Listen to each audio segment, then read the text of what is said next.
तो hi friends, चलिए start करते हैं class 9 chapter first matter in our surrounding का लेक्चर नंबर 4 लेटेंट हीट। और इसके बाद एक और वीडियो रहेगा इस चैप्टर से रिलेटेड जो होगा कि केल्विन स्केल को, इसके बाद वाला जो लेक्चर रहेगा उसमें हम आपको बताएंगे कि केल्विन केल्विन स्केल को सेल्सियस स्केल में कैसे बदलते हैं और सेल्सियस को केल्विन में। ये रहेगा आपका लास्ट वीडियो। और इस लेक्चर में हम क्या पढ़ेंगे? इस लेक्चर में पढ़ेंगे कि लेटेंट हीट क्या होता है, व्हाट इज लेटेंट हीट। और लेटेंट हीट के जो दो टाइप होते हैं, एक होता है लेटेंट हीट ऑफ फ्यूजन, एक होता है लेटेंट हीट ऑफ वेपराइजेशन। और जो लास्ट रहेगा वो रहेगा आपका कि बॉइलिंग और इवापोरेशन में क्या अंतर है, बॉइलिंग और इवापोरेशन में क्या डिफरेंस है। ठीक है, चलिए स्टार्ट करते हैं। सबसे पहले देखिए लेटेंट हीट क्या होता है। देखिए लेटेंट हीट क्या होता है, डिफिनीशन उसका। तो यहाँ आप देखिए, latent heat which has to be supply to the heat energy which has to be supplied the change of state of a substance. ऐसा हीट ऐसा हीट जो कि हम किसी भी स्टेट ऑफ मैटर को देते हैं दूसरे स्टेट ऑफ मैटर में चेंज होने के लिए। जैसे मान लो कि एक स्टेट ऑफ मैटर है सॉलिड और एक स्टेट ऑफ मैटर है लिक्विड। ठीक है, तो सॉलिड से लिक्विड के चेंज होने में जो हीट देते हैं, जो हीट लगती है, उसी को कहते हैं लेटेंट हीट। ध्यान दीजिए, एक स्टेट से दूसरे स्टेट में एक स्टेट से दूसरे स्टेट में चेंज होने के लिए जो हीट दी जाती है उसे क्या बोलते हैं? Latent heat. डिफिनेशन समझ में आया? लेटेंट हीट किसे कहते हैं? जैसे सॉलिड है उसे लिक्विड में चेंज करना है तो उसके लिए जो हीट देनी पड़ेगी उसे कहते हैं लेटेंट हीट। ठीक है, अब ध्यान दीजिए यहाँ पे क्या है, latent heat does not raise the temperature but latent heat has always supplied to the change of state समस्या। ये एक बात ध्यान दीजिएगा कि आप जानते होंगे कि हीट देने पे, अगर हम हीट दे रहे हैं तो टेम्परेचर जो है बढ़ जाता है। लेकिन आप ध्यान दीजिए, अगर हम लेटेंट हीट देंगे, अगर हम लेटेंट हीट देंगे और लेटेंट हीट का काम क्या होता है?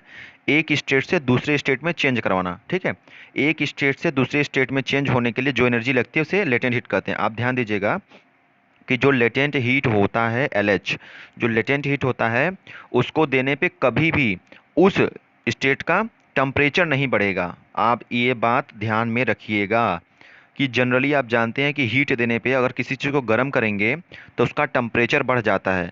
आप ये जानते हैं कि हीट करने पे टेम्परेचर बढ़ता है। लेकिन आप ध्यान दीजिएगा, अगर किसी भी सबस्टेंस को लेटेंट हीट दिया जा रहा है, LH होता है लेटेंट हीट, तो उससे उसका टेम्परेचर नहीं बढ़ेगा, जितना रहेगा उतना ही रहेगा। तो आप सोच रहे होंगे कि फिर ये लेटेंट हीट जो जा रही है उसका काम क्या है। मतलब आप जानते हैं कि हीट का काम होता है टेम्परेचर को बढ़ाना, लेकिन लेटेंट हीट से टेम्परेचर क्यों नहीं बढ़ रहा है? क्योंकि जो लेटेंट हीट होता है, लेटेंट हीट का काम ये रहता है कि जो सॉलिड, जैसे मान लो ये सॉलिड के पार्टिकल है ना, ये सॉलिड के पार्टिकल हैं और ये लिक्विड के पार्टिकल हैं। किसके पार्टिकल हैं ये लिक्विड के। ये सॉलिड के पार्टिकल, लिक्विड के पार्टिकल। तो आप जानते हैं अगर हमें सॉलिड से लिक्विड में चेंज करना है तो हमको हीट देनी पड़ेगी और हीट देने से टेम्परेचर बढ़ता है। लेकिन हाँ, हम लेटेंट हीट देंगे। कौन सा लेटेंट हीट? वो कौन सा हीट होता है जिससे बॉडी का टेम्परेचर नहीं बढ़ता है, चेंज नहीं होता है, जितना रहता है उतना ही रहता है। तो जो लेटेंट हीट देते हैं उसका काम क्या रहता है? लेटेंट हीट जो हम लोग देते हैं ना, उसका काम ये रहता है कि जो ये दो पार्टिकल के बीच में फोर्स लगा है उस फोर्स को तोड़ना। ये जो फोर्स लगा है इस फोर्स को तोड़ना। आप जानते हैं कि जो सॉलिड के पार्टिकल होते हैं वो बहुत पास पास होते हैं, तो उनके बीच में जो पार्टिकल हैं उनके बीच में फोर्स लगता है। तो उसी फोर्स को अगर हम तोड़ देंगे हीट दे करके तो इसके पार्टिकल फ्री हो जाएंगे, दूर दूर हो जाएंगे। और जब दूर दूर हो जाएंगे तो लिक्विड में चेंज होने लगेंगे, क्योंकि लिक्विड के पार्टिकल दूर दूर रहते हैं। समझ में आया कि नहीं? कि लेटेंट हीट का काम क्या रहता है कि जैसे दो पार्टिकल के बीच में जो फोर्स ऑफ अट्रैक्शन है उसी फोर्स ऑफ अट्रैक्शन को तोड़ देना। लेटेंट हीट उस फोर्स ऑफ अट्रैक्शन को तोड़ देती है तो पार्टिकल दूर दूर हो जाते हैं। तो जब दूर दूर हो जाएंगे तो सॉलिड से लिक्विड बन जाएगा या फिर लिक्विड से गैस बन जाएगा। ठीक है, मतलब एक स्टेट से दूसरे स्टेट में चेंज के लिए, एक सॉलिड से लिक्विड में चेंज करने के जो हीट दी जाती है, ऐसा हीट दी जाती है जिससे स्टेट तो चेंज हो जाता है लेकिन टेम्परेचर उसका नहीं बढ़ता है, उसे कहते हैं लेटेंट हीट। ठीक है, ये मैंने सब आपको बता दिया। देख रहे हैं यहाँ पे जो ये नोट्स दिया है ना, पूरा यही बोल रहा है कि जो लेटेंट हीट हम देते हैं वो पार्टिकल के बीच में जो फोर्स ऑफ अट्रैक्शन होता है उसको तोड़ने के लिए देते हैं, न कि टेम्परेचर नहीं बढ़ता। लेटेंट हीट देने पे टेम्परेचर नहीं बढ़ता है, जितना होता है उतना ही रहता है। ठीक है, चलते हैं नेक्स्ट। देखिए ये क्या है, लेटेंट हीट कितने प्रकार के होते हैं? लेटेंट हीट दो प्रकार के होते हैं, एक होता है लेटेंट हीट ऑफ फ्यूजन, एक होता है लेटेंट हीट ऑफ वेपराइजेशन। एक होता है लेटेंट हीट ऑफ फ्यूजन, एक होता है लेटेंट हीट ऑफ वेपराइजेशन। ठीक है, चलिए देखते हैं इन सब के बारे में। देखिए, तो लेटेंट हीट ऑफ फ्यूजन क्या होता है? लेटेंट हीट ऑफ फ्यूजन का डिफिनीशन है the amount of heat required to change 1 kg of solid to liquid without any change in temperature. ये बोला है कि 1 किलोग्राम 1 kg सॉलिड को अगर हमें लिक्विड में चेंज करना है तो जितनी एनर्जी देनी पड़ेगी उसी को बोलते हैं लेटेंट हीट ऑफ फ्यूजन। समझ में आया? फिर से सुन लीजिए। 1 kg सॉलिड को अगर हमें लिक्विड में चेंज करना है, किसमें?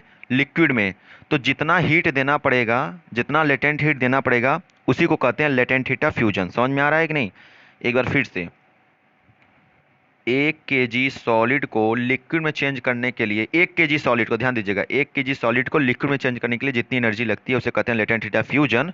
लेकिन हाँ, without any change in temperature, temperature नहीं बढ़ना चाहिए। लेटेंट हीट का यही मतलब होता है कि टेम्परेचर नहीं बढ़ता है।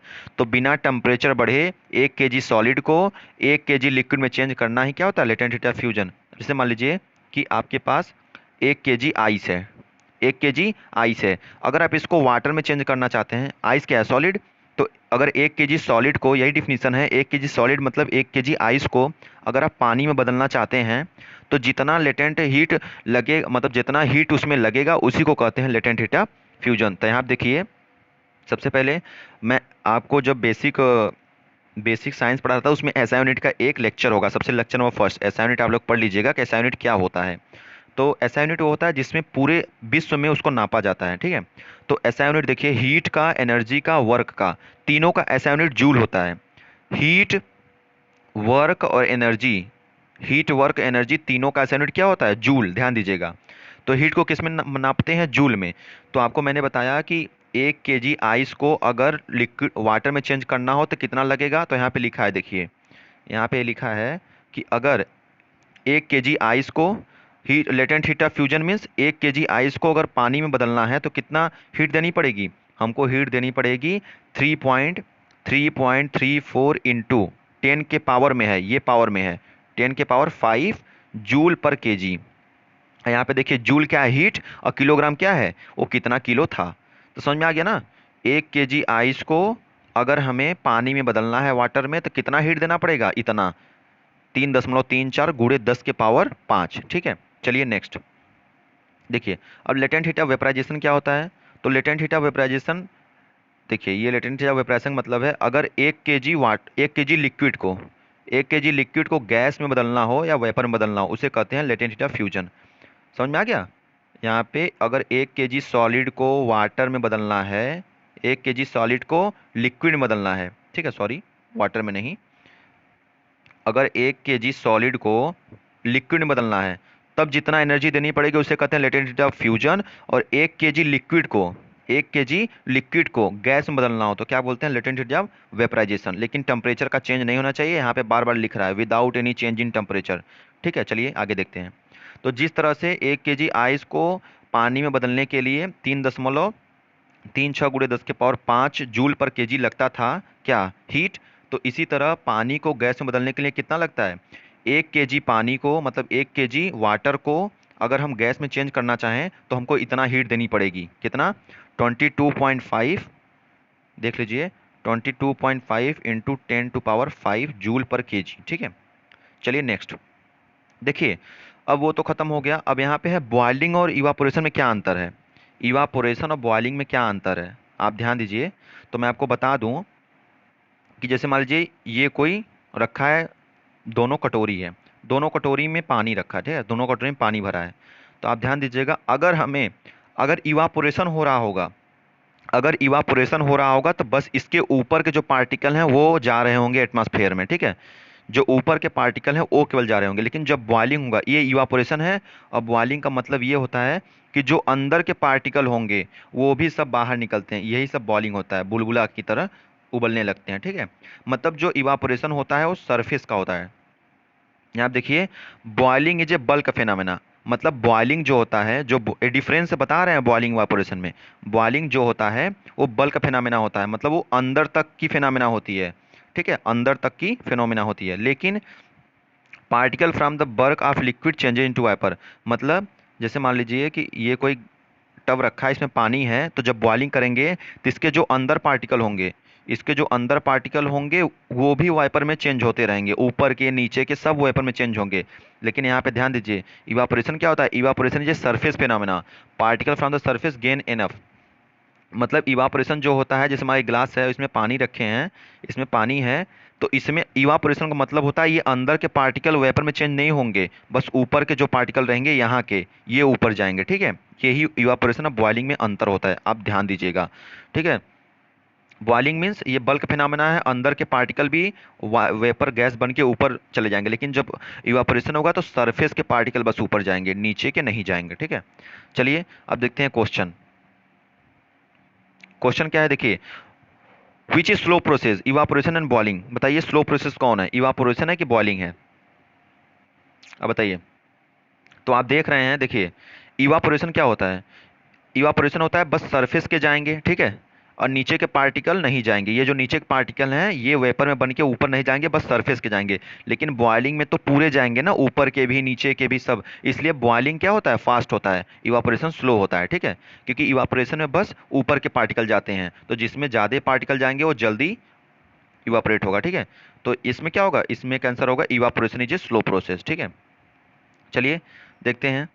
देखिए state the effect of surface area on rate of evaporation. देखिए सरफेस एरिया जो होता है, कल मैंने आपको डिस्कस किया था सरफेस एरिया का इवापोरेशन पे क्या प्रभाव पड़ता है। तो आपको पता है, या मैंने कल बताया था, आप कल कल का लेक्चर देख लीजिएगा, कि अगर सरफेस एरिया जो उसका एरिया है उसको बढ़ा दिया जाए, जैसे मान लीजिए इतना एरिया था, इतना कर दिया जाए, ठीक है, तो इवापोरेशन तेज होने लगेगा। इसमें जितना कपड़ा सूखता था, जैसे मान लीजिए एक प्लेट में आप चाय रखे हैं और एक बड़ा सा थाली में चाय रखे हैं, तो जो बड़े से थाली वाला चाय होगा वो जल्दी ठंडा होगा, ठीक है, क्योंकि जब जितना सरफेस एरिया रहेगा उतना ज़्यादा इवापोरेशन होगा, कम है तो कम इवापोरेशन होगा, ठीक है।